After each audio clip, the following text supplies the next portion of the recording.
de nuestros jóvenes. Entonces, para nosotros es un mérito, Ellen, para que puedas compartir acá y puedas realmente inspirarnos para que nosotros podamos continuar esta onda expansiva de responsabilidades, no solo de recuerdos, y no solo de no olvidar, sino de pasar un bastón de responsabilidades. Y no solo pasar un bastón y yo no lo tengo el bastón, sino que este bastón va dividiéndose y multiplicándose para cada uno en su frente de batalla.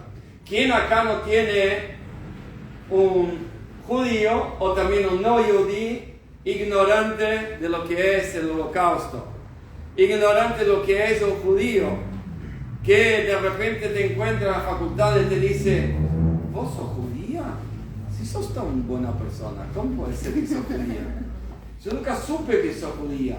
O cuando hay noticias y cosas así, uno tiene una responsabilidad de ser un enviado de arriba para poder iluminar. Y cuando uno se inspira a través de historias nuestras, eso es algo muy especial. Por causalidad divina, no es casualidad, por causalidad divina, ahora empieza Yom HaZikaron, que es el día de recuerdo de los soldados caídos en Israel. Y como nosotros siempre decimos, ellos no son caídos, son soldados elevados. No solo que ellos son elevados, sino que ellos elevan a nosotros por el orgullo de que nosotros tenemos de tener Yehudim tan especial de entregar su vida por nosotros. Entonces, conectando Yom HaShoah, conectando Yom HaZikaron, uno tiene dos opciones para hacer a partir del día de hoy. Primera opción, qué cosa, qué increíble, lloro. Segunda opción es agarrar cada uno de estos sentimientos de dolor ahí adentro y construir futuros matrimonios, construir continuidad con hijos judíos, construir mitzvot, construir una cadena de favores. Esto es el fin de esta charla y el fin de lo que se llama Yom HaShoah y Yom HaZikaron. Así que la responsabilidad es nuestra y el mérito es nuestro de escuchar a Ellen. Así que muy bienvenidos. Felicitaciones por dejar cosas muy importantes que ustedes tienen que hacer. Realmente cada uno en su trabajo, en su facultad, en su cansancio, en sus cosas, para poder hacer algo tan especial acá con Ellen. Así que un aplauso, bienvenida a Ellen. Muchas gracias por venir.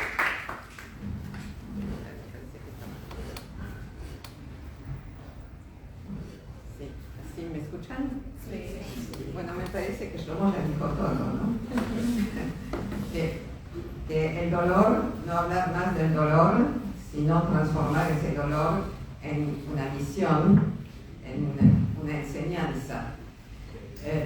Yo les voy a hablar de cómo sobrevivieron mis padres y mi hermano, pero me gustaría primero hacer una pequeñísima reflexión sobre por qué todos los años y en las escuelas, en los grupos de juventud, por qué volvemos a hablar de la Shoah.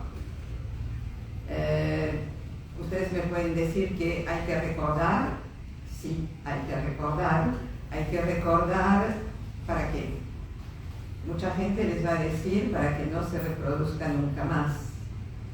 Pero hace ya 60, 70 años que decimos eso, nunca más, y el nunca más todavía no está a la vista, ¿no?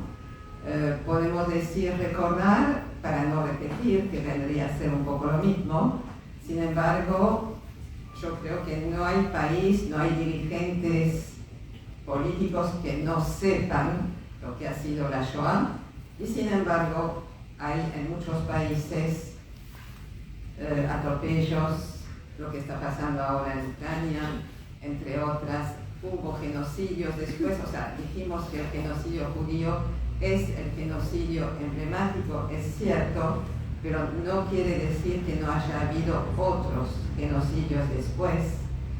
Entonces, la misión nuestra, la misión de todo dirigente espiritual, es justamente tratar de recordar para reflexionar, para buscar cuáles son las causas que pueden llevar a un determinado grupo humano, a un país, a hacer semejantes barbaridades. Debe haber algunos factores comunes, seguramente, entre lo que pasa ahora en Ucrania, entre lo que pasó en Armenia, entre lo que pasó en la Shoah. Entonces, yo creo, y lo creemos, yo soy miembro de Generación de la Shoah, un grupo de sobrevivientes, y somos ahora miembros del Museo de la Shoah. Decimos que tenemos que enseñar justamente para hacer reflexionar, para buscar las causas que pueden provocar semejantes aberraciones y tratar, obviamente no es una obra de una persona, sino que hay que concientizar a muchos, tratar de cortar de raíz, si es que puedo decir eso, el bicho, el caldo de cultivo donde empiezan a desarrollarse esos sentimientos de antisemitismo, de racismo, de xenofobia, todo eso. Bueno, eso es mi introducción y yo soy una francesa, nací en Francia. Mis padres habían llegado de Polonia en el año 34 a París. Mis padres habían llegado a París. En el año 34 mi papá, en el año 36 mi mamá, junto con mi hermano que me llevaba 8 años. O sea que yo les voy a hablar de la Shoah desde el punto de vista de una persona francesa, primero porque es mi vida, y segundo porque se sabe mucho aquí, se sabe mucho de lo que ha sido en Polonia, de lo que ha sido en Rusia, de lo que ha sido en Alemania, pero creo que no se sabe tanto lo que ha sido la Shoah en Francia. Bueno, ustedes saben que la Shoah lamentablemente ha sido lo peor que ha pasado en cuanto a guerras. 60 millones de personas en total, entre civiles, soldados y distintos países. 6 millones de judíos, eso lo sabemos, y también saben, supongo, que de esos 6 millones de judíos, 1,5 millones de niños fueron víctimas. 1,5 millones, bueno, es enorme, es difícil de imaginarse lo que representa. Tengo un truquito para que uno trate de darse cuenta lo que es, ¿no? Si uno coloca a 3 personas paradas, una detrás de la otra, ocupan más o menos 1 metro. 1 kilómetro sería 3.000 personas.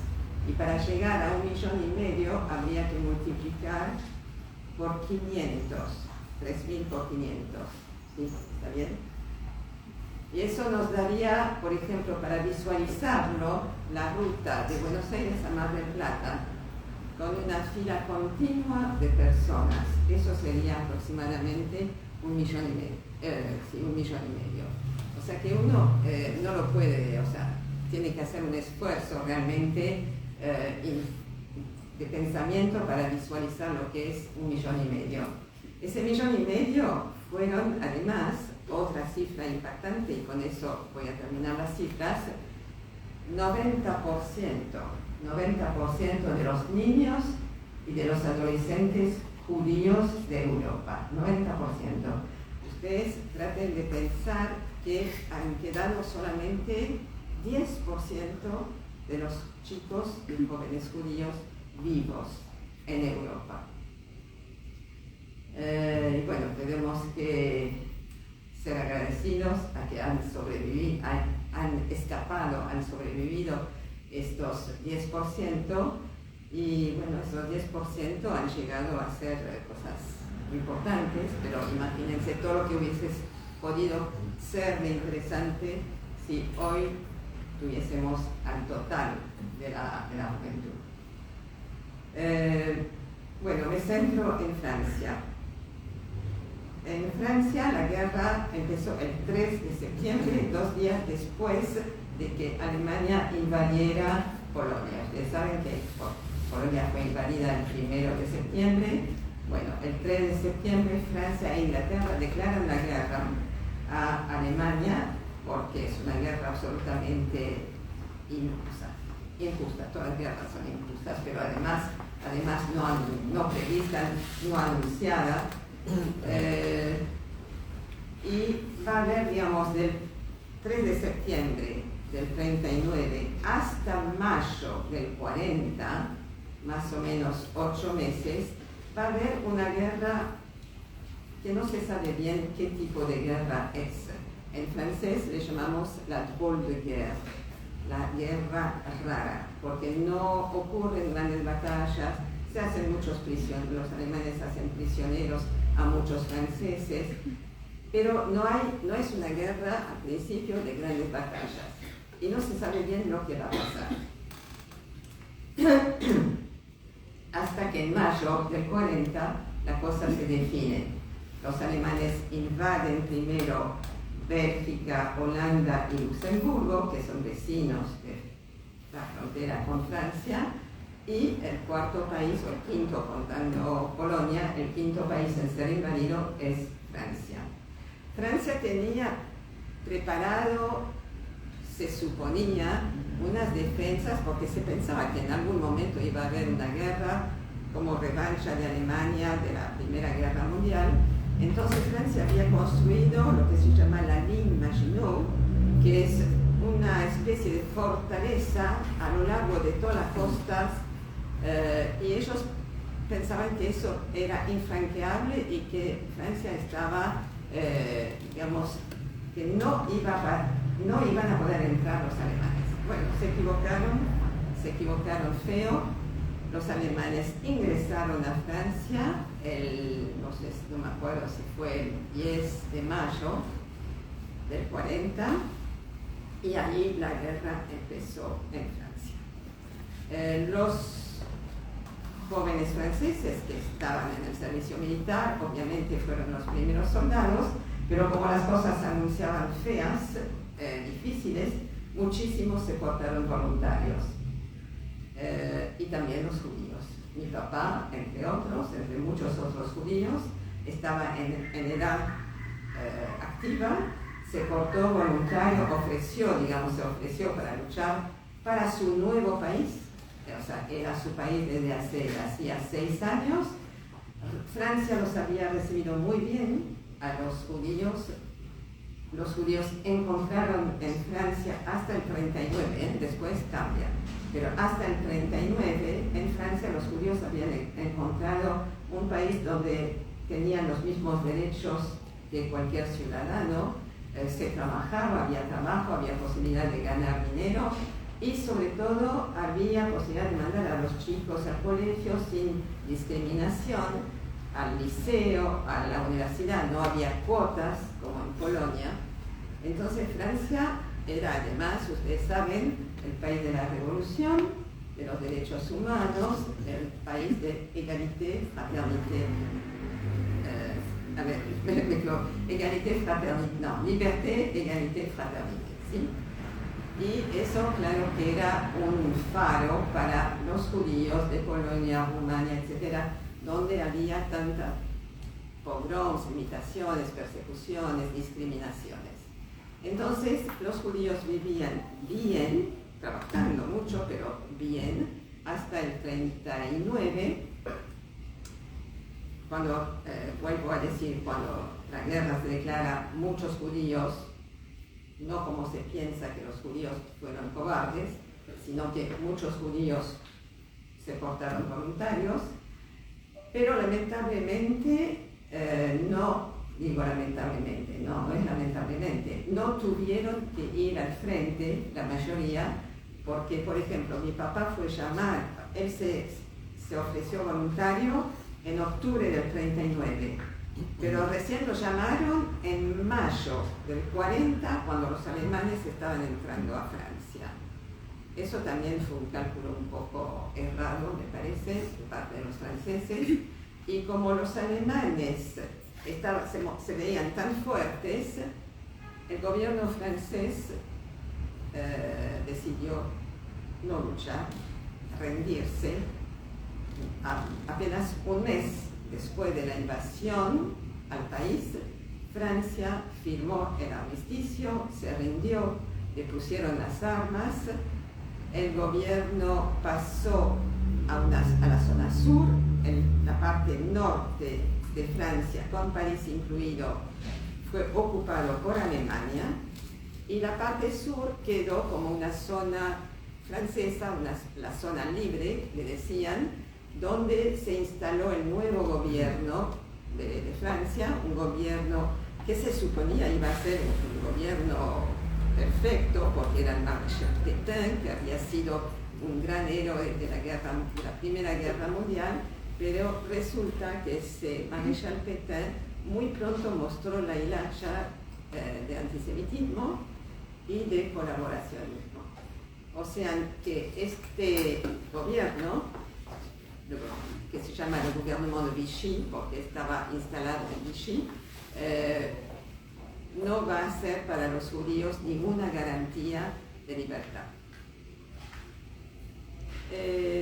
Desde este momento en que Francia se rinde, en junio del 40, empiezan a haber todo tipo de decretos, de ordenanzas que van a limitar cada vez más la vida de los judíos en Francia. Por ejemplo, el toque de queda, no tomar el subte si no es en el último vagón, no tomar el ómnibus si no es en la plataforma externa. Antes teníamos ómnibuses con una plataforma externa. Los chicos no podían jugar en los parques públicos y cada vez peor.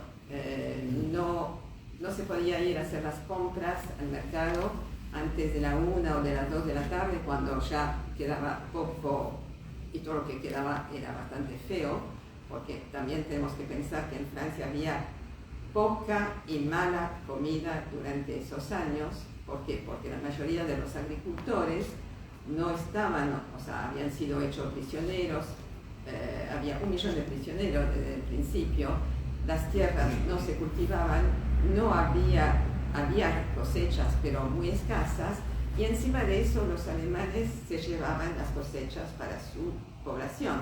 Entonces realmente la cuestión de la comida se hizo cada vez más difícil.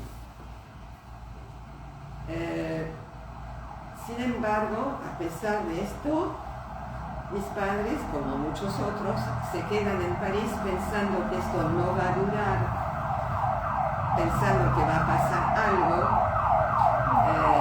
También por el hecho de que mis padres, como eran recién inmigrados, no tenían conocimiento del país, no tenían familiares en el interior de Francia.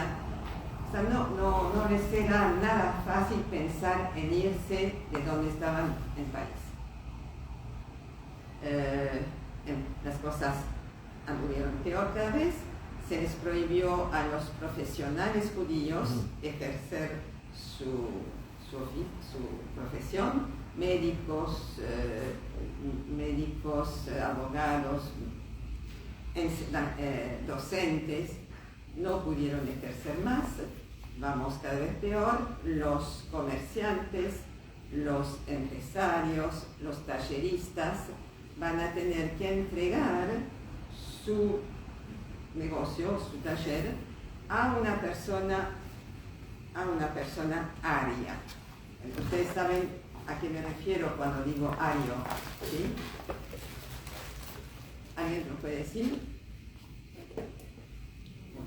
Nacido en el territorio del Reich. ¿Cómo? Todas las personas que fueron nacidas en el territorio del Primer Reich. Sí, pero no solamente ellos, sino las personas que, digamos, tenían sangre eslava, rubios, piel blanca, ojos celestes, era supuestamente la raza, entre comillas, pura. Hoy podemos obviamente refutar todo eso desde el principio, ya que una raza, solamente hay una raza humana, somos todos iguales, podemos tener distinto color, pero somos iguales. Bueno, los alemanes habían inventado una teoría racista supuestamente científica basada sobre los principios de Darwin, pero que resultó ser totalmente tergiversada. Así que bueno, para volver a eso de ario, los negocios tenían que ser entregados a una persona aria. Entregados, vendido entre comillas. Doy el ejemplo de mi papá. Mi papá tenía una carnicería, era carnicero, y en noviembre del año 40, o sea, muy poco tiempo después de empezar la guerra, recibe un ofrecimiento, entre comillas, del Alto Comisariado de a las cuestiones judías de Francia, que era como el organismo supremo donde inventaban todas las restricciones que iban a acorralar a los judíos. Entonces recibe una oferta como que alguien ario está interesado en comprarle el negocio. Y mi papá, muy ingenuamente, escribe una carta que no está interesado en vender su negocio. Bueno, la cosa sigue, le presentan un oferante por tanto dinero, otro, después tres. La persona que es el intermediario entre mi papá y el comisariado le escribe a su superior: ¿qué hacemos con la carnicería del señor Goldstein que no está dispuesto a vender? Lo vendemos prepo, o sea, a la fuerza. Y el coronel le contesta a su subalterno: podemos a lo mejor dejarlo por ahora, porque total está en el gueto, y la palabra gueto es totalmente errónea. Nunca hubo un gueto en París. Guetos hubo a lo mejor en el medioevo, pero en el sur de Francia no había gueto. Esa palabra ya es muy urticante. Y agrega algo más, nuestro famoso coronel, agrega algo así como: total, la población judía disminuye de día en día. Eso no sé si ustedes pueden entender. Yo de esto me enteré recién en el año 2018, o sea, yo sabía que mi papá había perdido su carnicería, pero no me imaginaba lo que había sido realmente todo eso. En el año 2018 fui a los archivos de Francia y ahí tengo todas las cartas que se mandó de un lado y de otro. Mi papá propone, él no era kasher, mi papá propone transformar su carnicería en kasher para solamente trabajar con gente judía, porque el problema es que el judío no podía tener contacto con el no judío. Se lo aceptan, pero no llega a nada, porque en diciembre del 41 le llega como la obligación de vender su negocio. Y yo lo sabía eso, pero cuando uno lo sabe por arriba, cuando fui a los archivos y que vi que mi papá había vendido el negocio por tanto dinero a un tal señor Fontaine, dije: ¿y el dinero? Mi papá cobró ese dinero. Y entonces yo no sabía, le escribí a un historiador en Francia, que obviamente el dinero no era para mi papá, el dinero iba a la caja del Reich. Es eso, ¿no? Como una de las cosas para darles cuenta para que se den cuenta de que poco a poco, día a día, van restringiéndose las libertades de los judíos. No pueden trabajar, no pueden ganar dinero, no pueden mantener a su familia. Está todo muy complicado, muy difícil. Son ahora parias. O sea, si no puedes trabajar, si no te puedes juntar con el vecino y se te dicen que tienes sangre judía que es impura, son parias. Hay mucha gente que trata de irse al interior del país, pero hay muchos que no se animan. Entre tanto, ya había empezado a haber redadas. ¿Saben lo que son las redadas? ¿No? Las redadas en Francia se dice rafle, viene de la palabra red, redadas, ¿no? Es como juntar un montón de gente en una red. No es exactamente eso, pero una mañana yo vivo en tal barrio, me despierto, el barrio está totalmente rodeado de policías, hay barricadas, no se puede ir de una... O sea, tienes que quedarte ahí. Los alemanes saben, y los franceses saben, porque hubo un censo de los judíos unos meses atrás, saben entonces dónde viven los judíos, en qué edificio, en qué piso, qué puerta. La redada entonces es cuando los policías franceses suben a las casas, tocan en tal puerta donde saben que hay un judío, lo hacen bajar. Eso fueron las primeras redadas, que no fueron tan terribles, y los judíos de Francia lo aceptaron bastante tranquilamente, a pesar de que les puede parecer raro. ¿Por qué? Porque eran solamente los hombres que se juntaban, hombres de entre 18 y 45 años que podían trabajar. Y la excusa, lo que se hacía circular como excusa, era que se los mandaba a trabajar, y eso no era nada raro, porque en todas las guerras anteriores, en todos los enfrentamientos, los enemigos, en este caso los judíos, tenían que trabajar para reemplazar, por ejemplo, a los alemanes, que estaban en el frente, para reemplazar también a los franceses, que eran prisioneros. Entonces, en las primeras redadas que hubo, los judíos fueron, los llamaban, fueron, no se asustaron, las mujeres y los niños quedaron bastante tranquilos, pero muy pronto se dieron cuenta que las cosas no eran como para quedarse tranquilos. Por ejemplo, el padre de una de las personas de mi libro, después de estar un año o algo en el campo cerca de París, manda sus pertenencias a su mujer, su binome, su reloj. Bueno, eso ya es por demás llamativo. Si manda eso es porque no va a trabajar, ¿no? Y así otras cosas. A pesar de eso, a pesar de las redadas, a pesar de las discriminaciones, a pesar de la falta de comida, a pesar de tantas, no sentarse en un café, no ir al cine, etc., había todavía bastantes judíos en París y en las grandes ciudades. ¿Cuánto? Éramos en Francia 384.000 judíos en toda Francia. Ya lo adelanto por si me olvido. Francia, a pesar de todo lo que acabo de decir, es el país donde hubo el mayor porcentaje de judíos salvados. Y eso quiero que lo sepan, si quieren después lo hablamos, pero no quiero dejar pasar, soy chauvinista, pero no tanto, digo solamente las cosas que son ciertas. Entonces, así todo,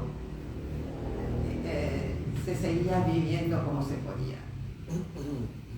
Pero la cosa se puso muy mal en julio del 42, es decir, casi 2 años, más de 2 años después del principio de la guerra. Julio del 42, a principio de julio, empezaron a circular rumores de que iba a haber una redada mucho más importante, mucho más, distinta y mucho más cruenta. Entonces, como hasta ese entonces eran solamente los hombres que estaban en la mira de los alemanes, muchos hombres trataron de esconderse. Mi papá aceptó la invitación de un amigo de él que tenía una casita en un pueblo cerca de París, y así varios se fueron a esconder a ese pueblo. No era nada seguro, pero era más seguro que en París.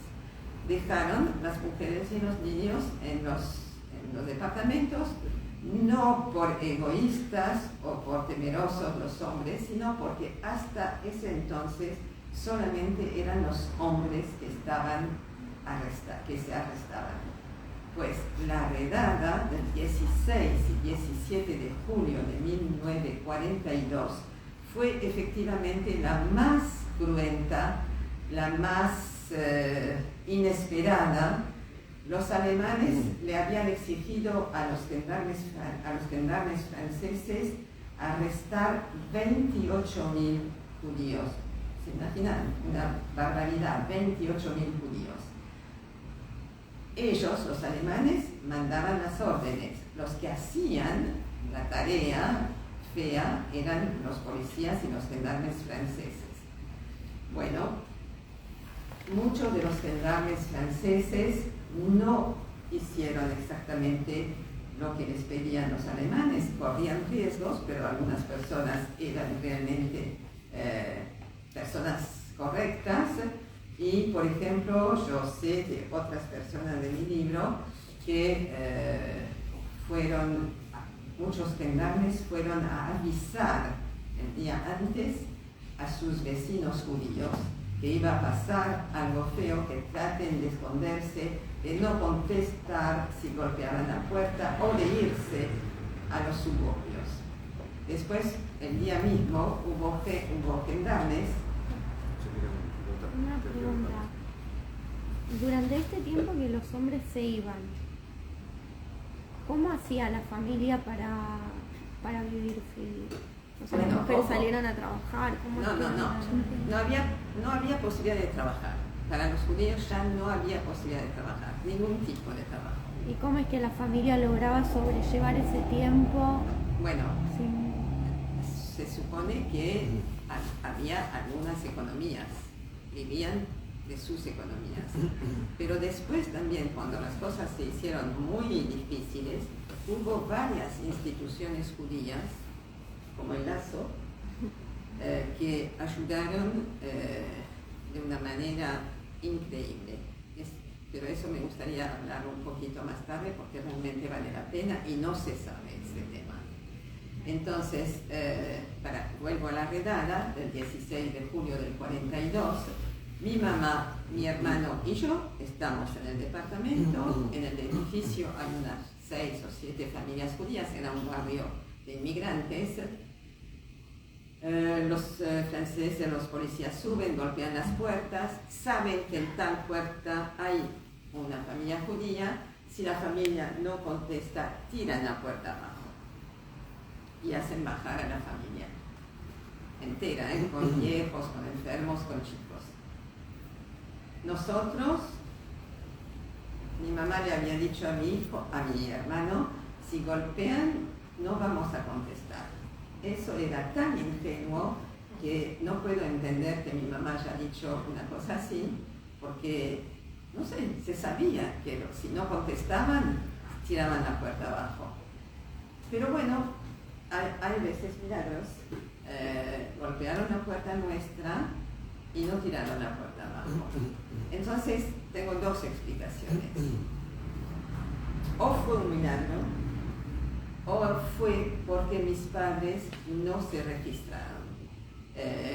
No les hablé todavía del registro obligatorio, el censo. Hubo un censo de judíos en octubre del 39, enseguida después de declarada la guerra.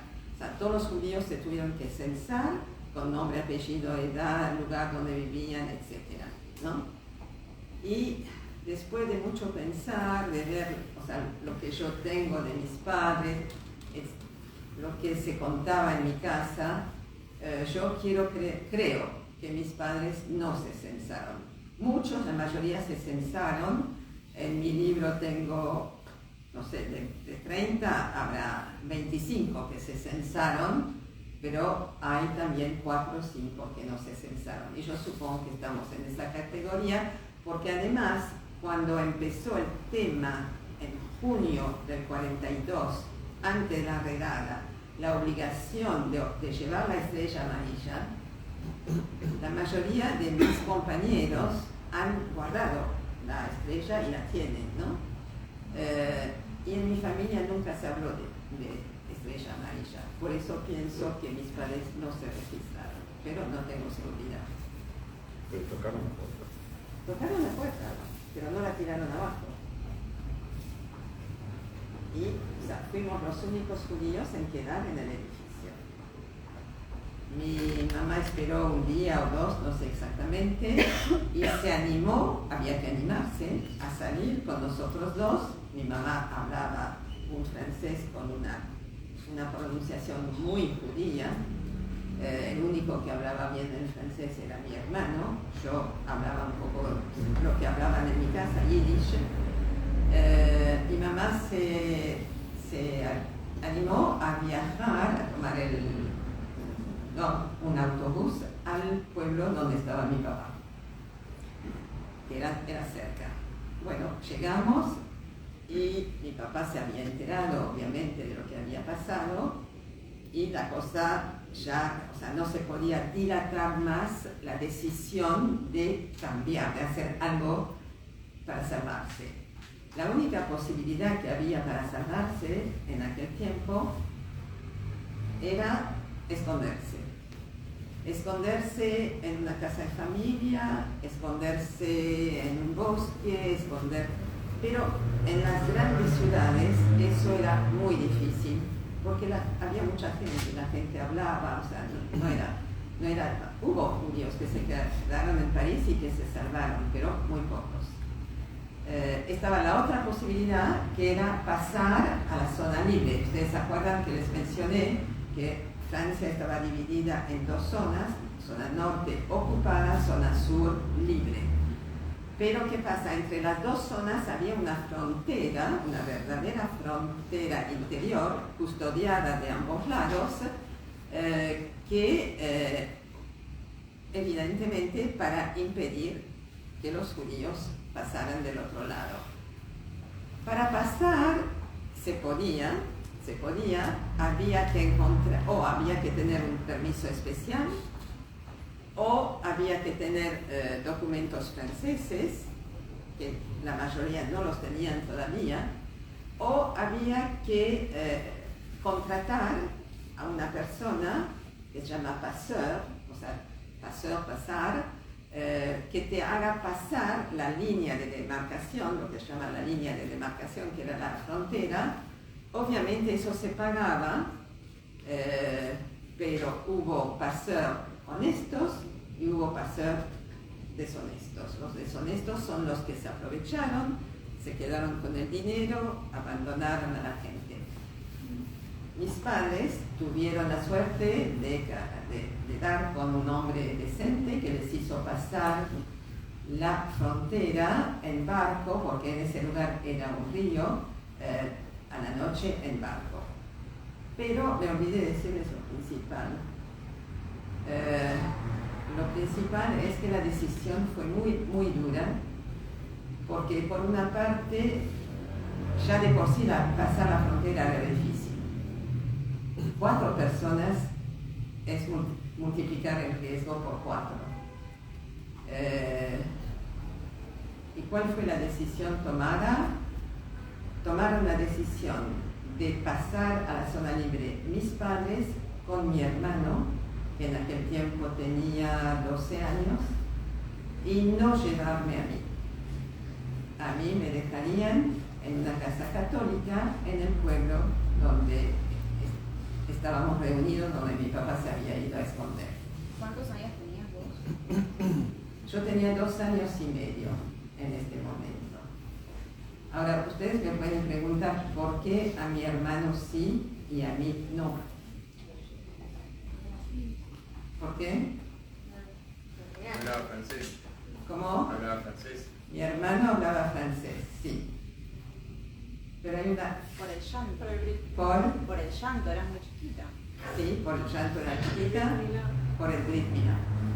El Brit Milá, o sea, mi hermano tenía la circuncisión hecha y cuando los nazis arrestaban o le pedían documentos a jóvenes hombres, muchachos, y que tenían la mínima duda que si eran judíos o no, no tenían ningún prurito en hacerle bajar el pantalón.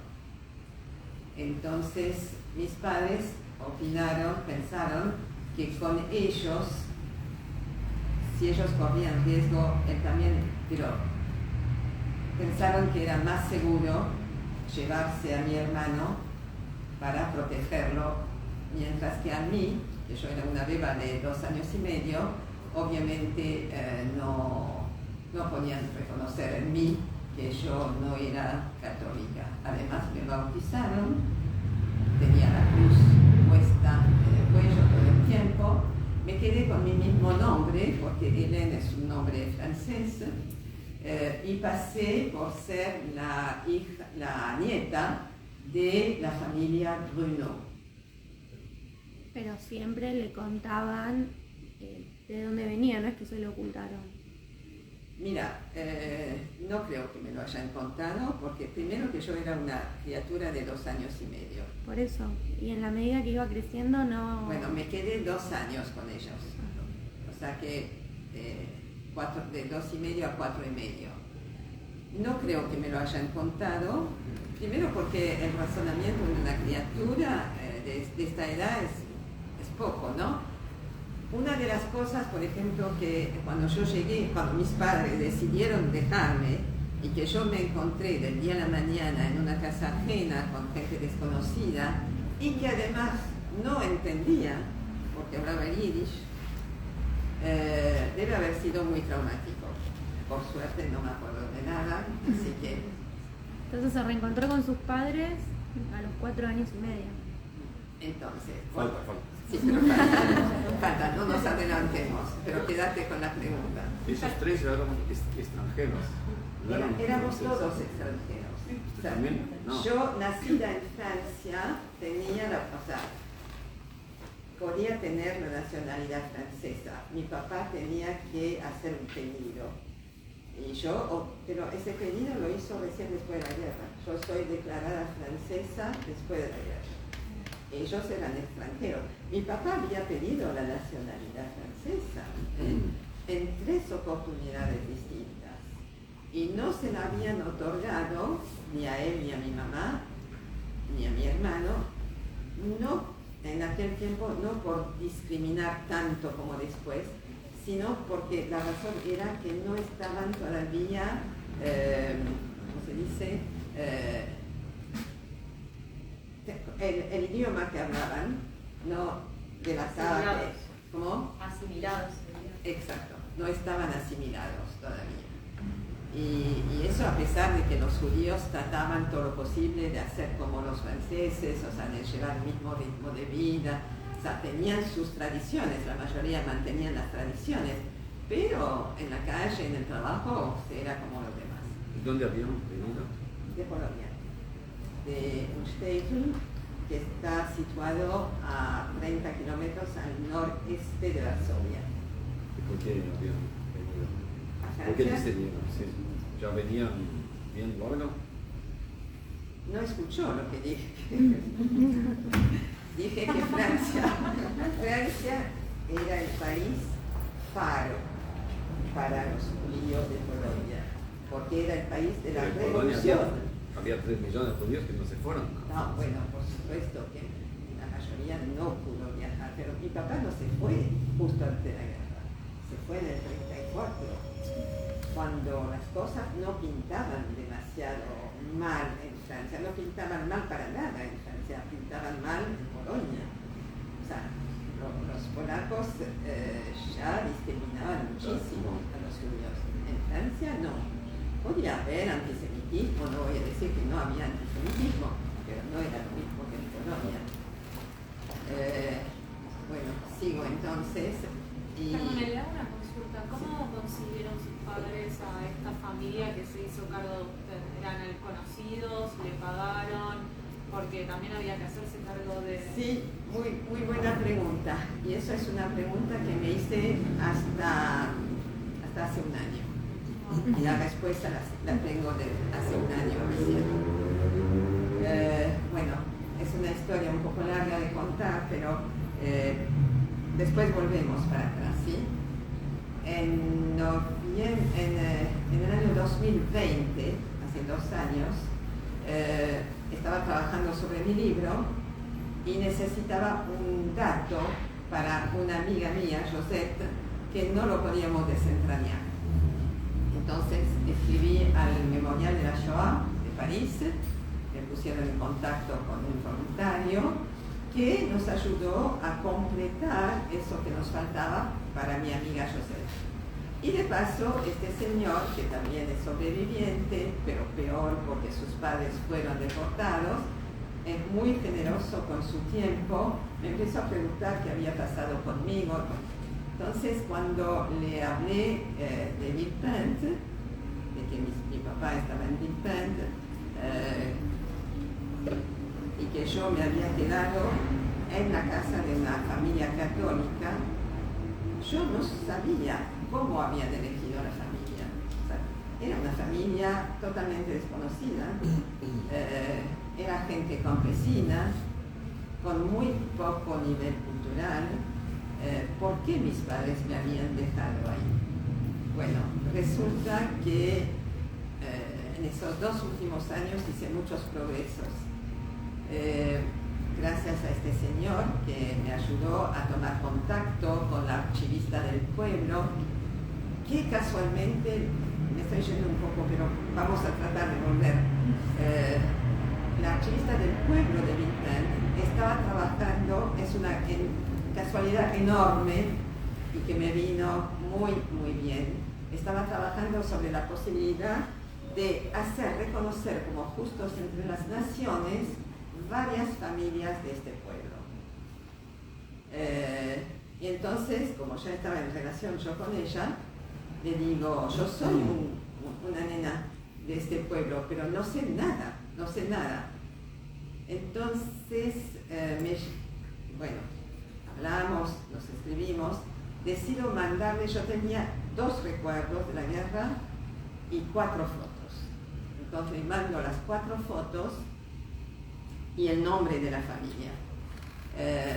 Bueno, ella consigue, esa archivista, consigue el árbol genealógico de la familia, donde puedo ver que era una familia de 5 chicos, yo no lo sabía, que el último, el más joven, vivía. Mi amigo Bernard, el voluntario, empieza a buscar dónde vive, consigue dónde vive, consigue su teléfono, me pone en contacto con él y 78 años después hablamos por teléfono. Hablé por teléfono una vez, después en noviembre pasado viajé a Francia por la exposición, porque la archivista además estaba preparando una exposición que estuvo muy bien hecha y donde yo participé. ¿Dónde está?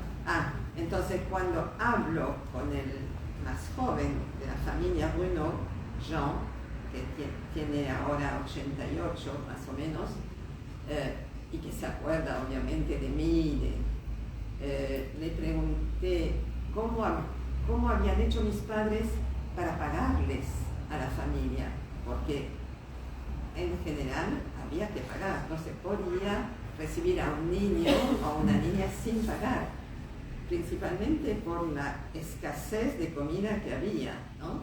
Segundo, porque lo poco que se conseguía era mercado negro, no había, o sea, realmente recibir a una criatura que sea de 2, de 4, de 5 años, había que nutrirla mínimamente. Y para eso los judíos pagaban. Y Jean, el hijo de la familia, me dijo 2 cosas. Que mis padres habían conocido a sus padres porque sus padres vivían en la misma calle que el amigo de mi papá que lo había invitado a ir a esconderse, ¿no? 38 Avenue du Vergnon, 38, no lo sabía, ahora lo sé, no me voy a olvidar. 38 Avenue du Vergnon vivía esta mujer, esta familia Bruno, donde yo estuve escondida. Y el amigo de mi papá vivía, no sé, a 2 cuadras, a lo sumo. Entonces, y había otras familias judías que vivían desde antes de la guerra en este pueblo, cosa que no sabía tampoco. Yo creí durante muchos años que había sido la única criatura judía escondida ahí, en realidad hubo mucho más. Entonces Jean me dijo que mis padres lo habían conocido a sus padres por este motivo, y me dijo algo que me hizo emocionar mucho, que fue con relación al pago, que no sabían cómo se había contratado, cómo habían hecho el contrato, entre comillas, ¿no? Porque mis padres se habían ido 2 años y un mes. Además, cuando los padres dejaban a una criatura, no sabían si iban a volver, ¿no? Entonces, ¿cómo se calculaba, cómo se entregaba dinero? Más en las condiciones en que se estaba, que no se trabajaba. Y Jean me dijo que no sabía cómo habían arreglado, y se quedó pensando un ratito y me dice, ¿sabes? Si tus padres no hubiesen podido pagar, mis padres igual te hubiesen cuidado, ¿no?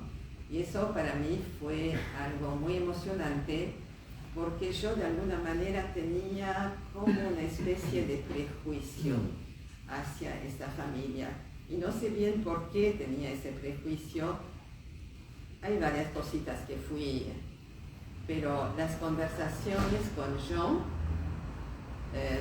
me demostraron que yo estaba totalmente equivocada con mis prejuicios, que yo los llamaba papá y mamá, además no me escondieron a mí sola, sino a varios chicos más, pero a mí me tuvieron durante todo el tiempo. A los otros chicos los tenían 1 semana, 2, 3, hasta que las instituciones judías pudiesen encontrar otras familias, ¿no?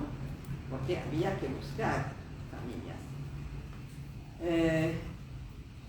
Entonces, no solamente eso, era gente buena que hizo mucho para ayudar a los padres que tenían que esconder a sus chicos. El papá tenía un campo y cultivaba ciertas cosas que ayudaban a la manutención de la familia. Me dijo algo que me sorprendió y que también agrega a la parte positiva, es que, positiva porque uno tiene la sensación, la idea, la mayoría de las veces, de que Francia es un país antisemita, que ha sido un país colaboracionista. Es cierto, no voy a decir que no, es cierto, pero también es cierto que hubo una gran parte, y no sé cuál es mayor una de la otra, una gran parte de franceses que ayudaron y mucho. Entonces, y a eso voy. ¿Por qué digo eso? Porque el alcalde del pueblo, donde yo estaba escondida, el alcalde otorgaba tarjetas de racionamiento, porque antes la comida era poca, como les dije, y lo que se podía comprar era con tarjetas de racionamiento que las hacía el ayuntamiento. O sea, una familia de 3 personas tenía derecho de comprar por mes 300 gramos de azúcar, 1 litro de leche, 20 gramos de no sé qué. Y eso era, o sea, las tarjetas tenían tickets, uno daba un ticket y compraba esa cantidad que necesitaba, que se les otorgaba.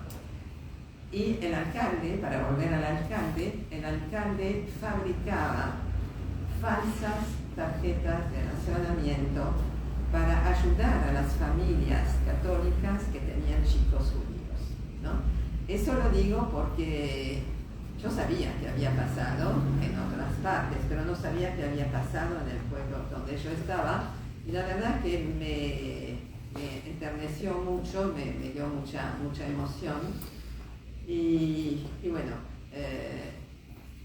así quedé yo con esta familia. Les digo, guardé 2 recuerdos que es importante que se los diga.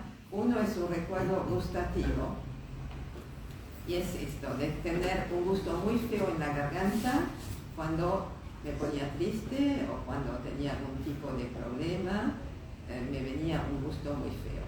Y ese gusto, lo hablé con mucha gente, con franceses, con otros sobrevivientes de Francia, era el gusto de uno de los tubérculos que comíamos, porque la base de la alimentación, que normalmente era papa, trigo, bueno, no había de esto, entonces se cultivaba el topinambour, que ahora es un alimento de moda, y le rutabaga.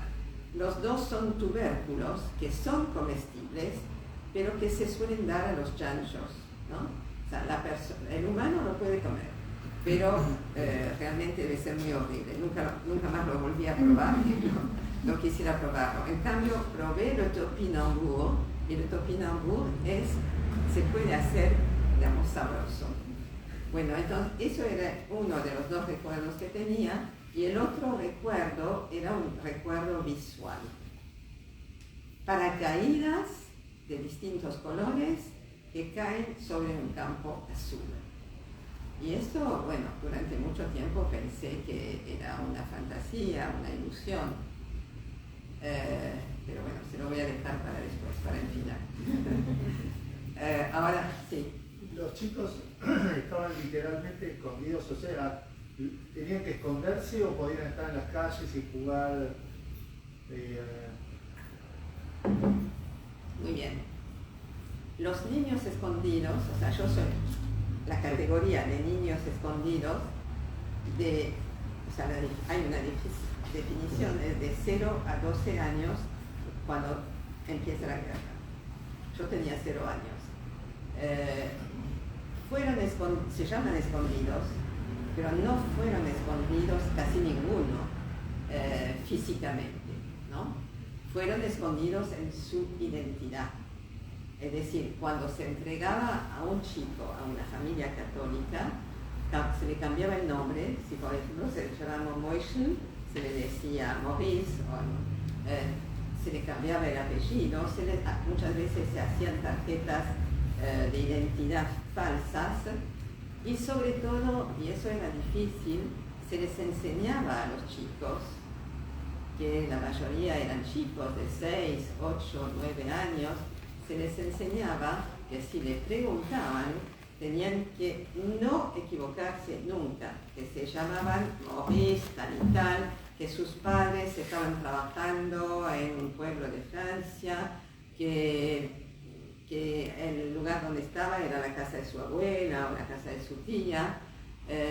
Bueno, o sea, y yo tuve la suerte de tener en mi libro 2 personas que pertenecieron a instituciones judías de salvamento, y que las 2 me dijeron lo mismo, que los chicos, aún chicos de 3, 4 años, entendían perfectamente, y nunca, salvo muy pocas excepciones, nunca hacían errores, ¿no? O sea, los chicos se percataban de la situación límite que estaban viviendo y hacían lo que se les decía, ¿no? Continuamos la historia. ¿Cuál? Cuando Sí. los padres Cuando pasaron y la dejaron. Bueno, vuelvo a mis padres entonces, sí. Mis padres logran pasar la línea de demarcación con mi hermano, se instalan en un pueblo cercano a la frontera interior que se llama Pierre-de-Bresse, un pueblito de 2.000 habitantes más o menos. Allí había 8 familias judías. Bueno, yo debo decir que hice una investigación tanto para mis padres como para mí, una investigación en dos partes, primero para mis padres y mi hermano y después para mí, porque llegó un momento en que yo quería saber qué es lo que habíamos vivido. Yo lo sabía, pero en el aire, ¿no? Sin ningún tipo de dato fehaciente, además me lo habían contado mis padres o yo lo había escuchado y me faltaba la exactitud. Por eso fui a los archivos en su momento y a ver qué quería decir.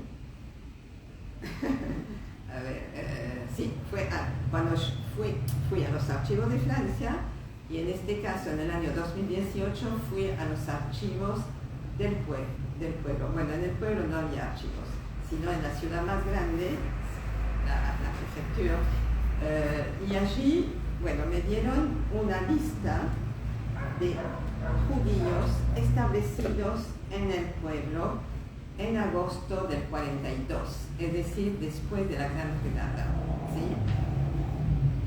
Y mis padres no figuraban. Es decir, yo pensé que a lo mejor no habían llegado todavía, pero ahí de vuelta creo que mis padres no se declararon. En cambio, en esta lista, que para mí es muy impresionante, hay una familia de 8 personas que yo conozco, ¿no? Y ahí tengo una duda. Yo no sé si mis padres eligieron ir a este pueblo porque conocían a esta gente o si los conocieron.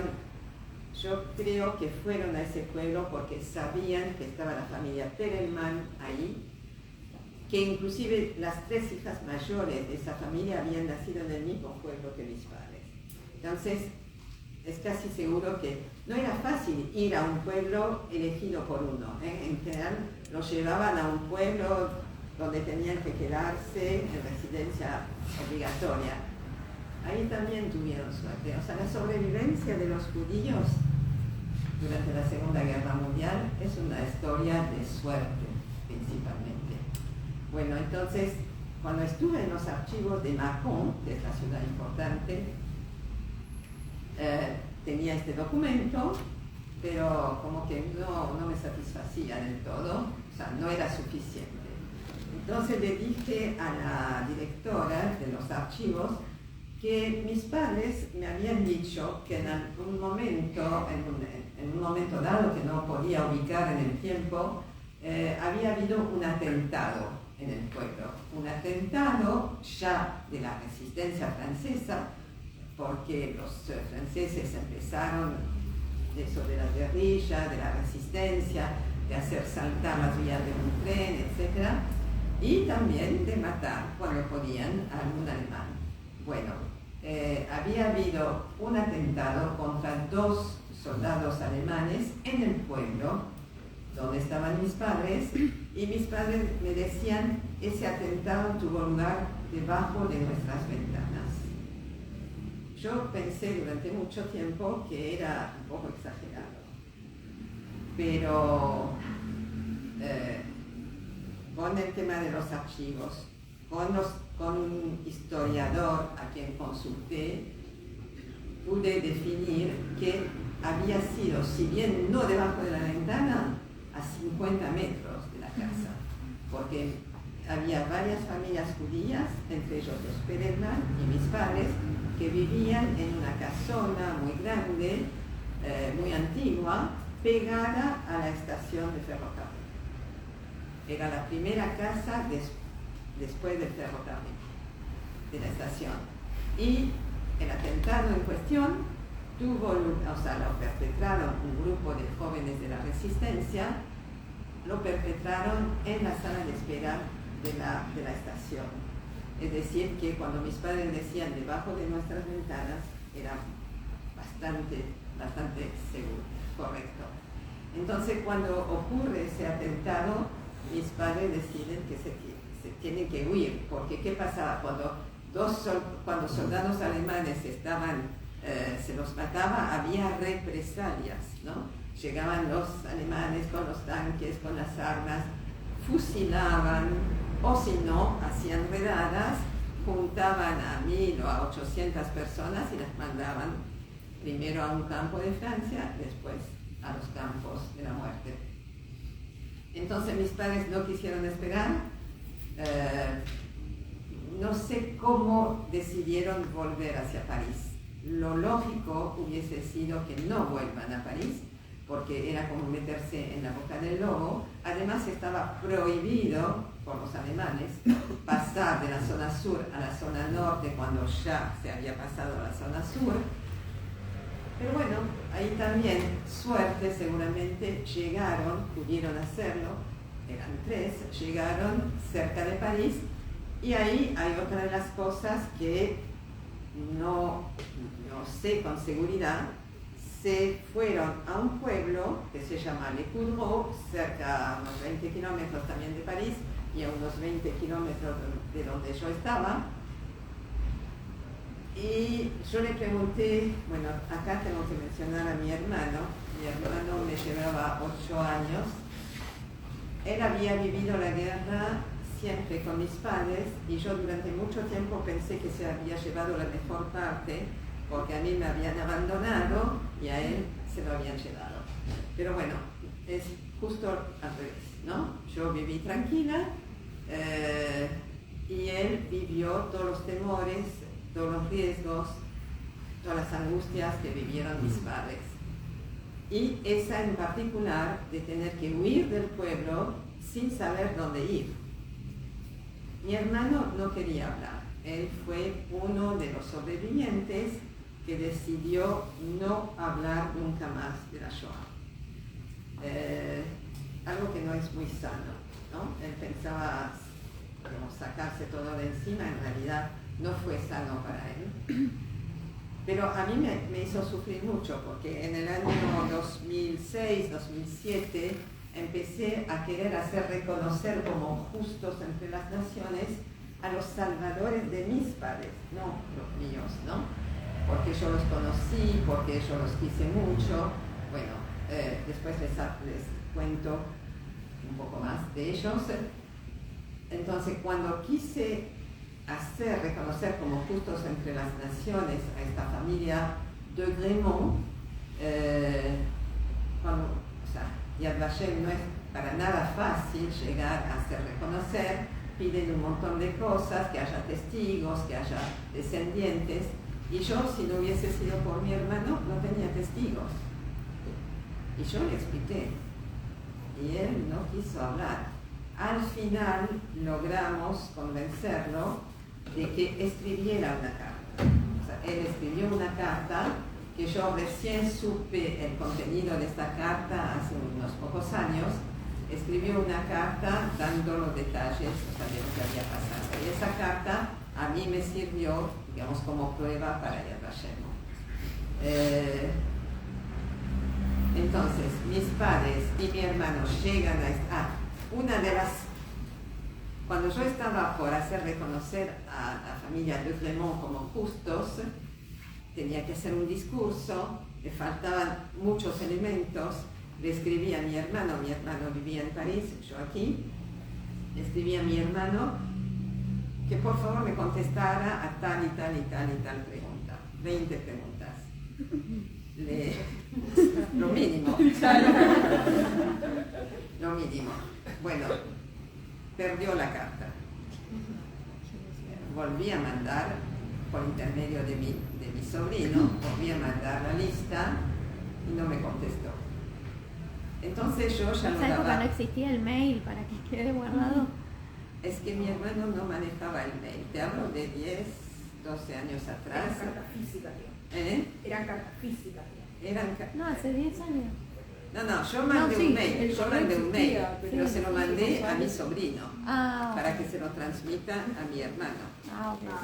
Entonces perdió esto, la segunda vez no lo contestó, pasaron unos meses y yo ya lo daba por perdido.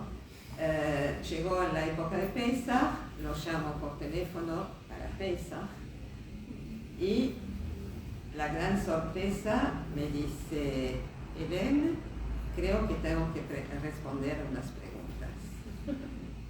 Yo no lo podía creer, la verdad que fue como volar. Estaba justo delante de la computadora, abrí la lista y le empiezo a preguntar.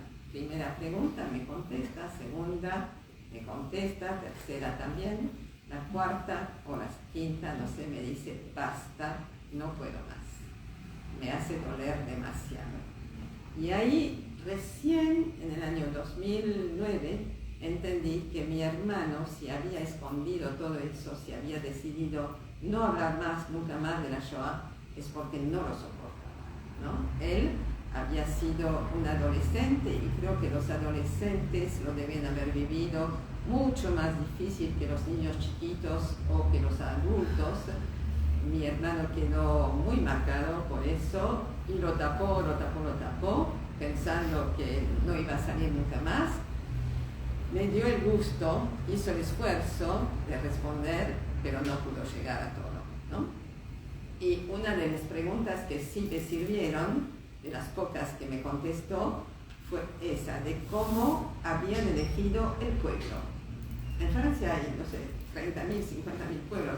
¿Cómo habían elegido ese pueblo? Y lo que me contestó es que la gente que circulaba, yendo de un lado para otro, hablaban y se recomendaban unos a otros lugares o personas. Y en ese pueblo, donde fueron después del atentado, que se llama Le Coudreau, había aparentemente varias familias judías escondidas. Entonces eso se sabía. Si había varias familias, quería decir que la gente se callaban o denunciaban, no había delaciones. Entonces mis padres también fueron a ese pueblo. Y otra pregunta, hay varias casas en un pueblo. ¿Por qué tocaron la puerta el timbre de esta casa? No sé si antes habían tocado varios timbres o si alguien les había recomendado esta casa de Monsieur y Madame de Gremont. Total que tocan el timbre, Madame de Gremont les abre, los recibe, ella y su marido son gente un poco grande, los reciben a los tres y les hacen un escondite debajo del techo, que no es el altillo. El altillo era visible. O sea, en Francia las casas son techo de 2 aguas y se deja un espacio vacío, supongo que cuestión de arquitectura, se deja un espacio vacío debajo de las tejas. Ese espacio que preparan para mis padres y mi hermano, 3 personas, mide 3 metros de largo, que parece muy cómodo, pero solamente 1 metro de ancho y 80 de altura. Y ahí sí va a ser un escondite físico, ¿no? Allí se van a esconder físicamente mis padres y mi hermano, pero aquí también no fue tan terrible como otros escondites, porque ellos dormían ahí, pero durante el día podían circular en la casa. Y solamente cuando había peligro, porque los alemanes ya para el 44 estaban muy furiosos, habían perdido ya en varios frentes, todo lo que podían hacer de mal, de maldad, lo hacían y andaban buscando. Entonces cuando se sabía que en ese pueblo estaban llegando los alemanes, la señora, que yo llamé después Tata, lo llamaba a su perro de una manera que era un código, ¿no? Llamaba a su perro de tal y tal manera, y cuando mis padres escuchaban eso, sabían que tenían que meterse en su escondite. Es decir, se tuvieron que esconder varias veces físicamente, pero no fue un escondite como yo sé que hubo en Polonia, que se quedaron meses y años en pozos, o sea, fue mucho más liviano, aunque con angustia, ¿no? Entonces, bueno, mis padres se quedan ahí en ese pueblo. ¿Están cansados? No. Porque tengo un ratito más. Entonces, mis padres se quedan en ese pueblo, en la casa de Monsieur y Madame de Gremont, gente bastante más culta, o sea, mucho más culta que la gente que me cuidó a mí. Él era profesor de gimnasia y esgrima en un liceo de Francia, de París. Ella era enfermera, mi hermano logró decirme en esas pocas contestaciones que me dio que él pensaba que ella estaba en la resistencia, y yo estoy segura de que ella estaba en la resistencia porque trabajaba de noche, iba en bicicleta a hacer lo que había que hacer, y siempre eso le daba la posibilidad de traerse en pago huevos o manteca o leche, lo que ayudaba a la comida. Entonces, mis padres se quedan ahí hasta el día en que París es liberado. Porque cuando hablamos del final de la guerra tenemos que distinguir el final, que fue el 8 de mayo del 45, y el final intermedio para nosotros, que fue la liberación de París. O sea, en Francia los alemanes empezaron a perder terreno cada vez más y región por región se fueron liberando antes del final de la guerra. París y la región parisina fueron liberados el 25 de agosto del 44. Agosto hasta mayo del año siguiente son como 9 meses, ¿no? O sea, y a partir del momento en que París es liberado, no fue liberado tan fácilmente, fue la resistencia francesa, la ayuda de los aliados que ya estaban, digamos, cerca y que mandaban paracaídas con armas y con comida. Bueno, París fue liberado y la mayoría de los judíos que vivían en París y que estaban afuera decidieron volver a París. Había que empezar a trabajar, había que empezar de cero. Entonces mis padres y mi hermano vuelven a París, pero primero me vienen a buscar. Y es ahí donde está el segundo drama mío, que no quiero ir con ellos, no los reconozco, han pasado 2 años y un mes, no sé quiénes son, no quiero ir con ellos, pataleo, mi mamá me saca la cruz que yo tenía en el cuello, eso me puso mucho peor, obviamente. Bueno, finalmente logran llevarme y se dan cuenta que han hecho un error. ¿Por qué? Porque mi papá, eso lo sabía, no tenía su carnicería, la carnicería había sido alienizada, eso lo sabía. Lo que no sabía es que también su departamento había sido no alienizado, sino spoliado, es decir, había sido tomado por personas del barrio, no judías. Hubo departamentos que fueron spoliados, hubo otros que fueron vaciados totalmente, y cuando los judíos volvieron a ese departamento suyo no encontraron ni un alfiler, ni una lámpara. Bueno, la cosa se hacía difícil para 3 personas más una beba, porque yo todavía era una niña chiquita de 4 años y medio. ¿Qué hacer conmigo, que ya me había puesto tan mal para venir a París? El barrio donde estábamos era un barrio pobre, pero además con el tema de la guerra era más pobre todavía, más feo, más lúgubre, más insalubre. Bueno, mis padres piensan, y con mucha razón, que yo no voy a estar bien ahí. Entonces deciden entregarme nuevamente a una familia católica, pero me van a entregar a la familia que los salvó a ellos, a Monsieur y Madame de Grémont, que para mí fueron mis primeros padres, ¿no? Monsieur y Madame de Grémont, como les dije, eran mucho más cultos, y tonton y tata es tío y tía, ¿no? Tonton tenía una biblioteca, tenía enciclopedias, la maravilla. Tata, muchos valores, o sea, me enseñaron lo que hay que enseñar a los chicos, ¿no? Los valores. Y me acostumbré mucho con ellos, viví 2 años con ellos también, hasta que por una parte mis padres pudieron rehacerse y por otra parte hasta que yo tuviese necesidad de empezar el colegio. Es decir, que a los 6 años y medio, cuando tenía que empezar el colegio, volví a París, volví a encontrarme con mi familia biológica. que al principio me fue difícil, porque no es lo mismo un barrio pobre que una casa del campo con animalitos, flores y todo eso.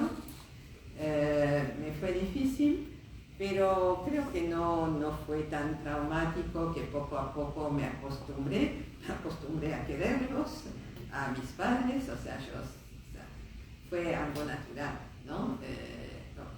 Empecé a querer y a querer y a querer, y sobre todo a darme cuenta de que habían sufrido mucho más que yo.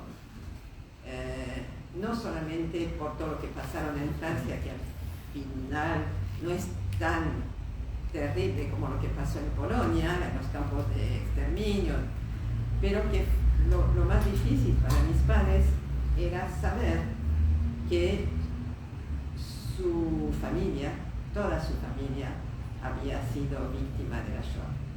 Entre mi papá y mi mamá tenían una familia de más de 100 personas, ¿no? ¿En Polonia? ¿En Polonia? En Polonia, sí. Y toda esta gente, salvo 2 primas o 3, toda esa gente desapareció en la Shoah. Y para mi mamá eso fue algo que ella nunca pudo sacarse, obviamente, ¿no? Y yo recuerdo a mi mamá como siempre una mamá triste, que lloraba. Entonces, para compensar, no es que lo hacía pensando, pero calculo que era mi manera de compensar los dolores que ellos tenían, siendo una niña obedeciente, buena alumna, etcétera, etcétera. Bueno, a ver, entonces mis padres y mi hermano ya están en París en el 44, yo vuelvo a París después de la guerra en el 46 y vuelvo al principio, el año pasado, cuando fui a París, porque ¿se acuerdan de toda la historia que les conté del archivista y todo eso? La archivista había preparado una muy interesante exposición sobre 10 familias que habían salvado a chicos judíos, la historia de la familia, la historia del chico, fotos, pero además todo un encuadre histórico muy bien hecho sobre el nazismo, sobre de dónde provenían los judíos que estaban en Francia, dónde estaban viviendo los judíos, en qué barrios, etc. En ese pueblo, como les dije antes, había unas cuantas familias que vivían desde antes de la guerra. Lamentablemente, de este pueblo fueron deportados 80 judíos, sobre 400, que es una barbaridad. Yo eso lo ignoraba totalmente.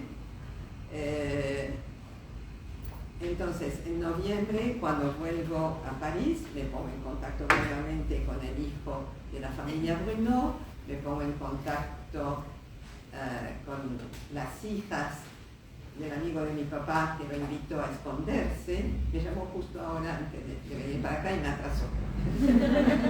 y hay otra cosa más. Yo les hablé de mis fotos, 4 fotos. Una de las fotos estoy yo con el hijo de la familia y 2 chicos más, un varón y una nena. Y atrás de la foto, porque detrás de estas 4 fotos había mensajitos. Como esas botellas que se tiran al mar, decía en esa foto, aquí está su hija con mi hijo jugando con 2 vecinitos que viven en el 45 Rue Julien Lacroix. Era enfrente de mi casa. O sea, si a esta mujer le hubiesen abierto la carta, ¿no? La censura, le hubiese abierto, no contábamos más el cuento, ni ellos ni nosotros. Esa carta llegó a mis padres, porque supongo que las fotos que me sacaron, todas al principio de cuando yo estaba ahí, esas fotos se las mandaron a mis padres para tranquilizarlos, para que se queden tranquilos, que yo se me veía bien, la verdad que muy bien, se me veía tranquila, sonriente.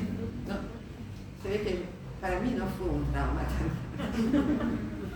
Bueno, entonces, en esa carta, en ese mensaje que pone atrás, que podría haber sido tan riesgoso, Si ella me dice que es el 45 Rue Jules Lacroix, es enfrente de nosotros, es la panadería de Madame Goldman, la hija de Madame Goldman se llamaba Susana, figura atrás que es Susana, todo coincide. El chico se llama Michel y no lo conozco. Bueno, ahí otra vez la archivista me viene a salvar. La archivista estaba trabajando en ese preciso momento sobre una familia que ella quería hacer reconocer, que se llama Payen, la familia Payen, que eran vecinos de la familia Bruno, donde yo estaba. Y para terminar lo que ella tenía que presentar a Yad Vashem, lo va a entrevistar al chico que ha sido escondido en la familia Payen, que se llama Michel. Pero Michel, hay 1.000 millones, ¿no?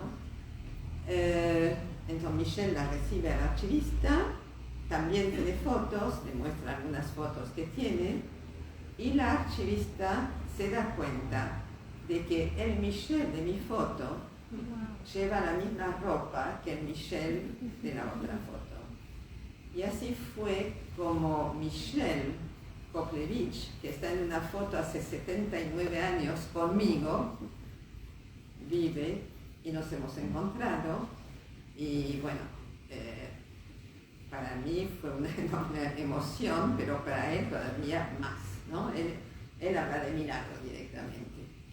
Bueno, y para terminar les quiero contar que con este señor que nos ayudó tanto, Bernard, que nos llevó en coche a Michel y a mí al lugar donde vivíamos, escondidos, ¿no? Avenue du Verdianon, donde estaba yo, Rue Philippe de Girard, donde estaba él, era una esquina, él vivía acá, yo vivía acá, las casas se tocaban por el fondo, él salía, me dijo, en el lugar, ¿no? Me dijo, yo salía de mi casa acá, doblaba por la Rue du Verdianon, me esperaba Jean, el más chico de la familia Bruno, y nos íbamos juntos al colegio. Y cuando pasaban alemanes, porque había alemanes mucho, y cuando daban la vuelta, les hacíamos el pito catalán, cosas de chicos, bueno, que no son muy graves. Pero me dijo algo mucho más importante, que enfrente de la casa de Bruno había un campo, cruzando la calle había un campo, que ese campo, como les dije, servía para reforzar la comida de la familia. Y me dice que acá, del otro lado, también había un campo que no sabía de quién era, pero que en ese campo crecía alfalfa. La alfalfa tiene flores azules. Y los paracaídas, le pregunté a la archivista, me dice que hubo lanzamientos de paracaídas antes de la liberación de París, en agosto del 44, cuando ya los aliados mandaban armas y alimentos para que los que estaban insurgentes, se dice insurgentes, que los insurgentes de París puedan luchar. Así que en ese momento fue el día, no sé, 25 de noviembre del año pasado, yo sentí algo extraordinario por ese recuerdo que se me concretizaba, o sea, se me hacía real, ¿no? No era una ilusión de criatura, sino que era bien real. Paracaídas que caen sobre el campo azul. Bueno, con eso termino.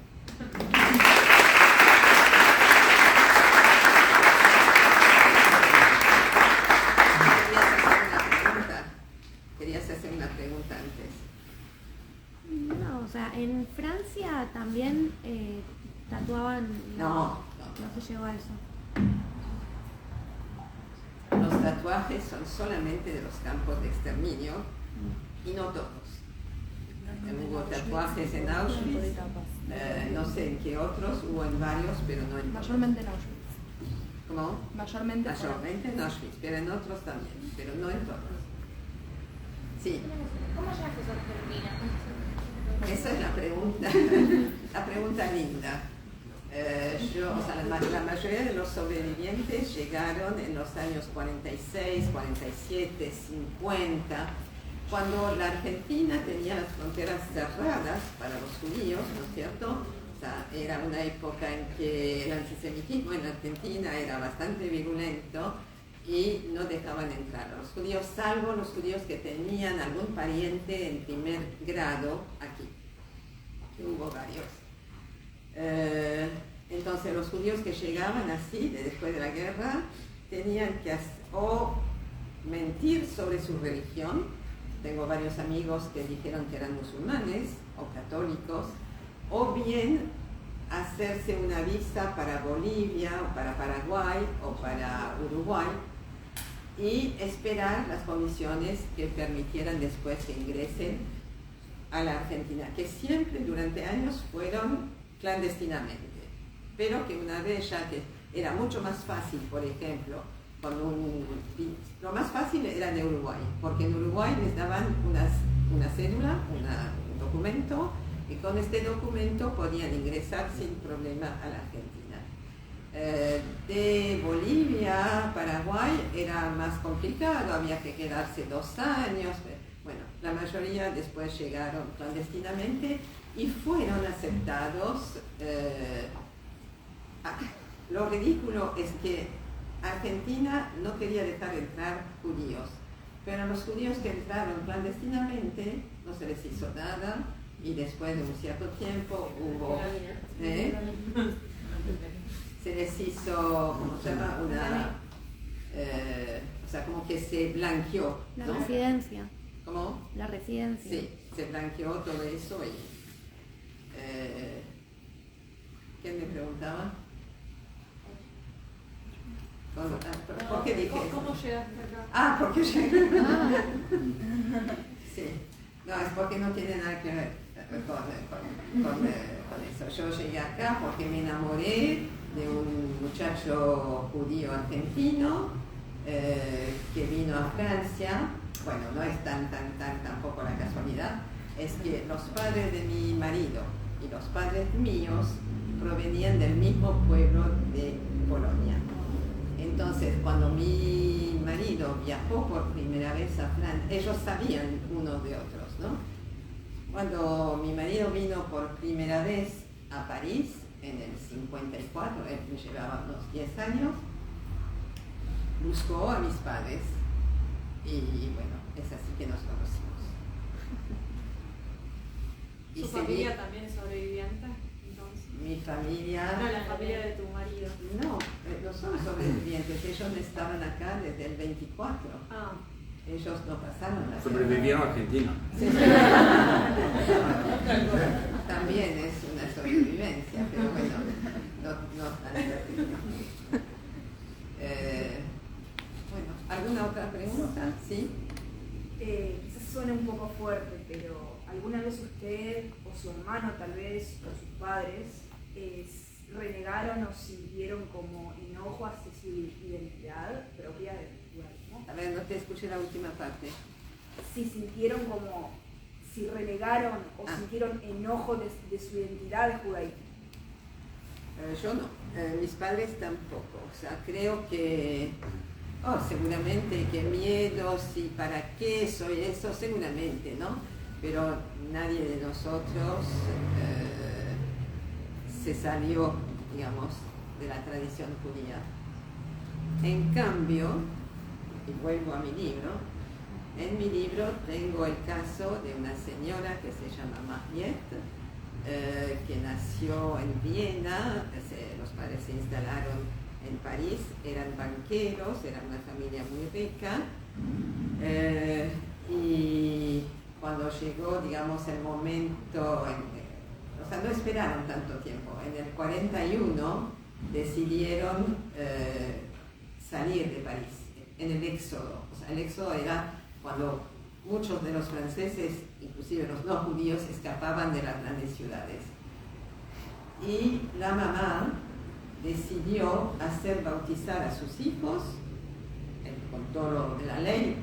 Yo pienso que fui bautizada así nomás, pero a ella sí la bautizaron, a su hermano Y la mamá decidió que a partir de entonces no eran más judíos.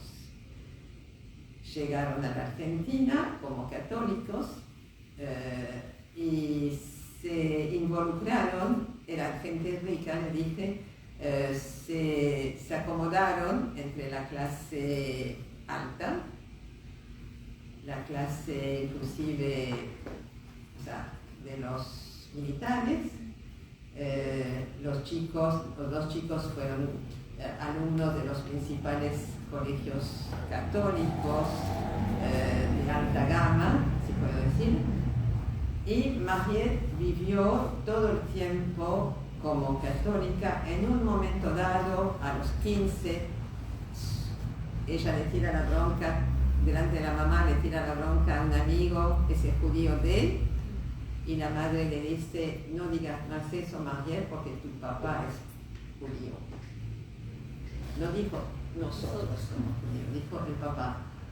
Y a partir de ese entonces Mariette vivió un infierno. Y realmente yo puedo decir con todas las letras porque todavía sufre. Porque ella estaba en un medio muy acomodado. La alta sociedad, todo, o sea, los militares, todo. Y de pronto siente que ella tiene, al revés, que ella siente ahora que es judía, que tiene sangre impura, que no puede seguir más compañera de los alumnos o de sus noviecitos. Ella estaba saliendo con un muchachito y deja de querer salir con él porque no lo puede castigar a él de tener una novia judía. En fin, esas cosas tremendas. Bueno, Mariette vivió más o menos hasta los 60 años con eso, y la casualidad quiso que una vez vaya al negocio de ella a comprar un regalo de casamiento. ¿Ya se acuerdan las listas de casamiento? Bueno, acá en Buenos Aires. acá, sí. Y bueno, ella me siente un acento, me dice: vos sos francesa, ¿sí? Ah, yo también soy francesa. Le digo: ¿en qué año llegaste? En el 41. Ya me pareció raro, en el 41. Bueno, llegaron varios, no varios, unos muy pocos judíos llegaron en el 41, 42, 43, pero había que tener mucho dinero. En general era gente de mucho dinero. Entonces, bueno, hablamos, todo muy lindo, y se me ocurre decirle: mira, tenemos una reunión, pues yo pertenezco a un grupo, yo le debo haber dicho niños escondidos o niños de Francia. Yo no le quise engañar para nada. No sé si pronuncié la palabra escondido, judío seguro que no. Y le dije: tenemos una reunión, no sé, 2 o 3 días después, ¿quieres venir? Y ella vino. Y fue algo increíble porque era el principio de nuestras reuniones de los niños escondidos, que fue nuestro primer grupo.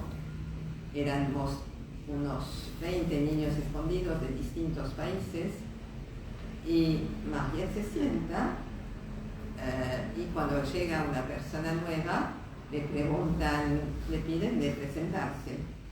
Entonces Mariette dice, no sé, lo general, no habla de su judaísmo, pero después, cuando termina la reunión, me dice: es la primera vez que estoy sentada entre gente judía. Y me di cuenta que somos iguales. O sea, no sé si ustedes se dan cuenta, pero a esta chica, Mariette, cuando era chica, todavía se le enseñaba que los judíos tenían cola, que tenían ovejas así o así. Y Mariette, sentada entre nosotros, que éramos un grupo lindo, de señoras y señores, cultos, bien vestidos, ella se da cuenta que está entre gente igual. Bueno, eso fue realmente el desencadenamiento para ella de una revolución. O sea, ella dejó de pensarse como católica, pero no pudo tampoco todavía, no se siente todavía judía, pero ha hecho un largo camino De hecho, se está filmando su historia en este momento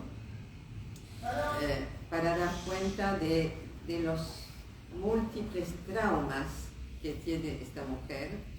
Además, porque ella tiene 4 hijos nacionalistas, casi todos, bastante racistas, tiene 12 nietos y ahora ya tiene unos cuantos bisnietos, pero están todos criados en la línea, digamos, derecha.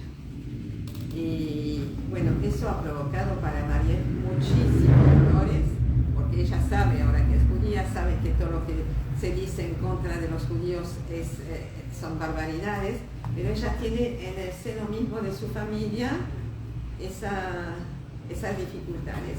Ahora, después del libro, porque hubo un primer libro de Diana Wang, el libro que yo estoy haciendo, hubo también una película sobre los niños escondidos. Yo creo que eso le ayudó bastante a salir de su encierro y les regaló a sus hijos los libros, las películas. Algunos no lo leyeron hasta hace muy poco, otros sí. La cosa se va amoldando, pero todavía sufre.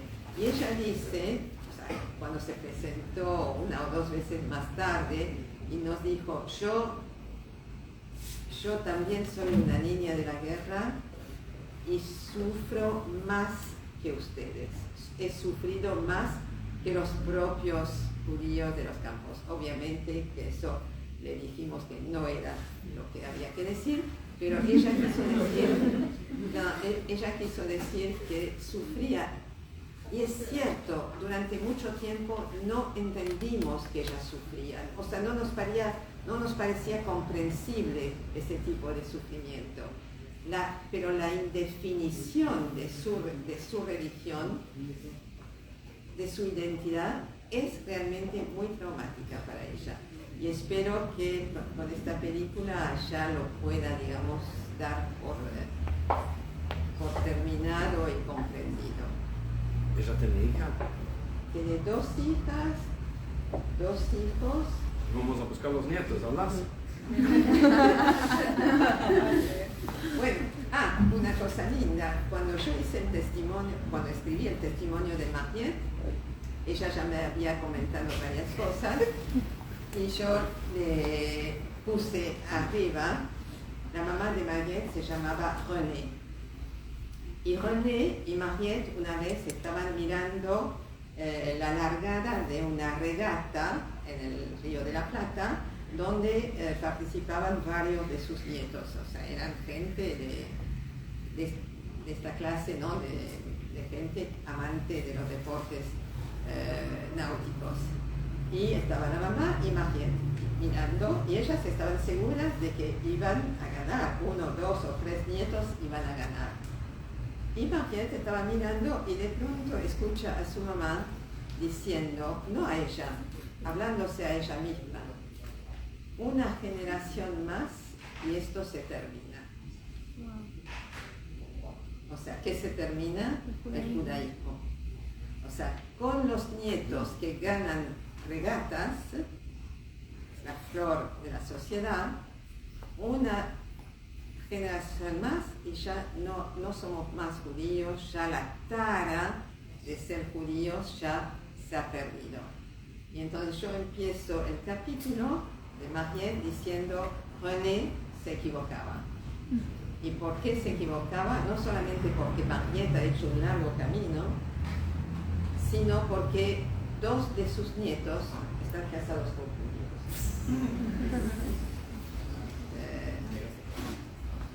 Bueno, a ver.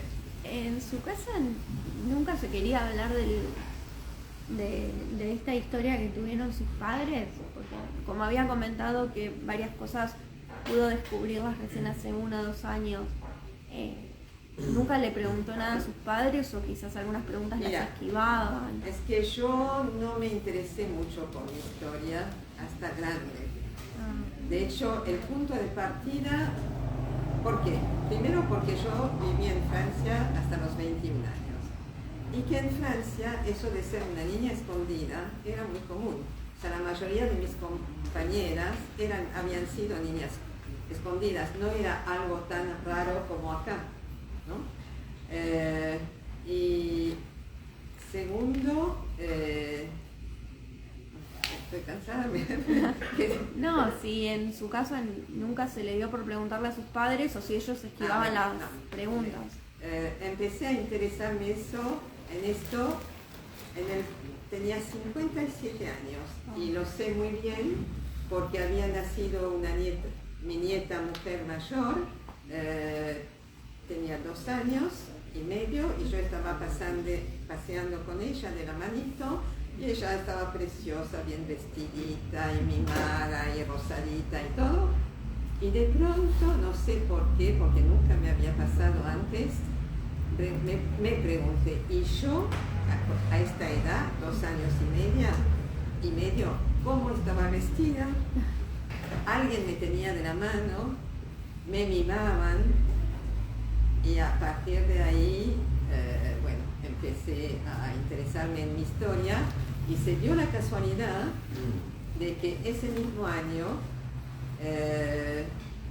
2 niñas sobrevivientes de otros países y yo nos encontramos en la asociación alemana donde me habían invitado a dar una charla sobre los sefaradíes porque también hice una investigación sobre los sefaradíes y me encuentro con estas 2 mujeres y empezamos a hablar, las 3 somos niñas sobrevivientes. Y en Estados Unidos, poco tiempo antes, había habido una reunión muy importante de 1000 niños escondidos. Se había formado una institución, los Hidden Child o Hidden Children, y por primera vez después de la guerra se habían reunido 1000 chicos escondidos. Y entonces estas 2 mujeres y yo dijimos, ¿por qué no tratar de hacer lo mismo aquí en la Argentina? Así es que nació el grupo de los niños escondidos. Ahí es cuando me di cuenta que no sabía nada, que tenía que empezar a meterme, a trabajar con lo mío y con lo general. Y bueno, después hubo un acto en la Embajada de Francia de homenaje a los sobrevivientes judíos de Francia y yo conocía al agregado cultural por otro motivo, me pidió si yo lo podía ayudar para reunir a los franceses y le dije primero que a mí no me parecía que había que honrar a los sobrevivientes. Los que había que honrar eran los que los habían salvado. Y bueno, empezamos y ahí empecé a conocer, hasta ese entonces yo conocía a 8 o 9 franceses y a partir de ahí junté 45. Los invité en varias tandas a mi casa para que me contaran sus respectivas trayectorias y ahí es donde me di cuenta de que no sabía nada. Y ahí donde empecé a pensar en un libro. Ofrecí la posibilidad a toda la gente de engancharse, digamos, con este trabajo de memoria. No todos aceptaron 29 y con esos 29 escribí el libro. Tu camino en reconectar con tu historia y aprender qué fue lo que viviste y qué fue lo que te pasó a vos y a tu familia en simultáneo, ¿fue de la mano con tu camino de empezar a dar testimonio? Sí, claro. Yo no sabía lo que era dar un testimonio, ¿no? No, o sea, inclusive cuando, pues yo escribí varios libros. Mi primer libro, tal vez, sobre las colonias judías en Argentina, trabajaba con un grupo muy lindo de gente y una de las señoras, Esther Gershanik, siempre, o sea, ella sabía que había vivido en Francia, que en la guerra, pero no sabía mucho más. Y ella me decía, vos escribís de los demás, vos haces la historia de los demás y ¿por qué no contás tu historia? Y yo le decía, y siempre lo dije hasta hace unos 10 años atrás, que yo no podía hacerlo porque no sabía. Bueno, pero cuando uno quiere realmente y más ahora con toda la tecnología que tenemos, uno puede. Quiero terminar con una historia interesante que me hiciste acordar. Hay una historia de un rabino, Shapiro, que cuando terminó la guerra, él fue a varios conventos donde había niños judíos que fueron entregados por sus padres para poder ser cuidados hasta que a lo mejor algún padre iba a volver. Entonces él tenía la misión de ahora de rescatar, en el año 1946. Tenía la misión de rescatar, él llega al primer lugar, creo que era en Alemania, y él habla ahí con el cura jefe, y dice, mira, yo soy el rabino representante, vine parte del Joint también, así que necesito ahora traer de vuelta a estos niños judíos, tratar de ver si sus padres sobrevivieron y tratar de traerlos de vuelta a la comunidad. Ok, pero ¿cómo vamos a descubrir que son niños judíos?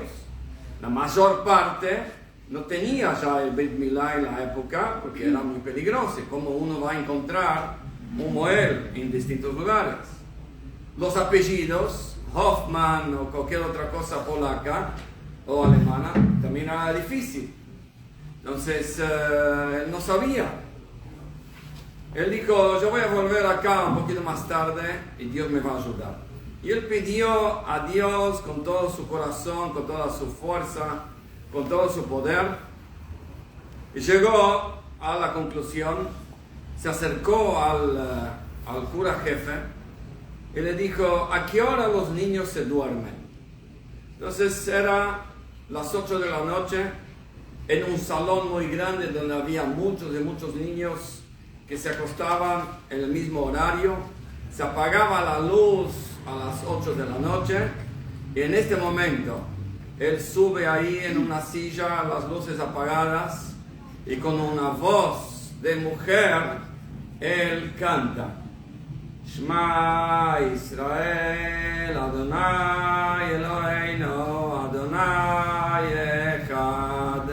De repente le escucha, mami, mami, mami, mami. Vamos a casa. Vamos a casa. Entonces, acá es muy emocionante también ver uno de estos niños en persona que ahora continúas más joven que cuando eras niño, así que bueno, Hashem, la misión ahora es más grande de Hashem. Quiero también agradecer porque él es un donante del lazo. Bueno, no hace falta comentar. Para que aprendan, para eso. No me ejemplo. Hay que ser solidarios, siempre, en todo. Y queremos darle un libro que dice, muchas gracias, Ellen, por enriquecernos con tu historia increíble. No solo sos sobreviviente, sino superviviente. Con esta misión de iluminar tu alrededor desde un pasado que a lo mejor era de oscuridad. Te deseamos mucha salud, muchas najes, muchas alegrías, hasta la venida pronta de Mashiach. Amén.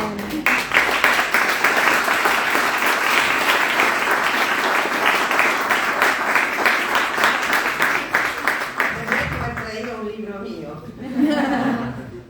¿Cómo se llama? Para que lo traigas. ¿Cómo se llama? ¿Sí? Este libro se llama en francés de la France occupée à la Pampa. La traducción en castellano es Querido país de mi infancia. Querido país de mi infancia con punto de interrogación. Así que te puedo encargar uno para que, bueno, darte uno para que lo traigas.